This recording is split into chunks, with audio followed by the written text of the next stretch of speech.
Dear friends, మీరు షూటింగ్కి కొత్త లొకేషన్ చూడాలనుకుంటున్నారా? ఇది కనిపిస్తుంది కదా, ఈ house Lakshmi Parvathi guest house అంటారు. ఇది మొయినాబాద్ దారిలో చిలుకూరు బాలేజ్ టెంపుల్కి వెళ్ళేటప్పుడు రైట్ సైడ్ ఉంటుంది. ఎన్టీఆర్ ఇన్స్టిట్యూట్స్ అని ఒక కాలేజ్ ఉంటుంది. ఆ కాలేజ్ పక్కనే ఈ లొకేషన్ ఉంటుంది.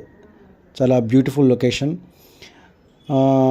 మిడిల్ హౌస్ చేసుకునే వాళ్ళకి బాగుంటుంది. ఇది సీరియల్ కానీ, సినిమాలు కానీ, షార్ట్ ఫిల్మ్స్ కానీ, వెబ్ సిరీస్ కానీ, ఓటీటీ మూవీస్ కూడా. లొకేషన్ మాత్రం చాలా బాగుంది. ఈ హౌస్ ఆపోజిట్లో కూడా ఒక చెరువు ఉంది. పక్కనే ఎన్టీఆర్ ఇన్స్టిట్యూషన్ కూడా ఉంది. చాలా పీస్ఫుల్గా ఉంటుంది. అలాగే ఈ హౌస్ ఆపోజిట్లో మీకు తోట కూడా కనిపిస్తుంది. హౌస్ ఎక్స్టీరియర్ కూడా చాలా బాగుంది. ఒకసారి ఈ వీడియోలో మొత్తం చూపిస్తున్నాను, చూడండి. చాలా బ్యూటిఫుల్గా బాగుంది.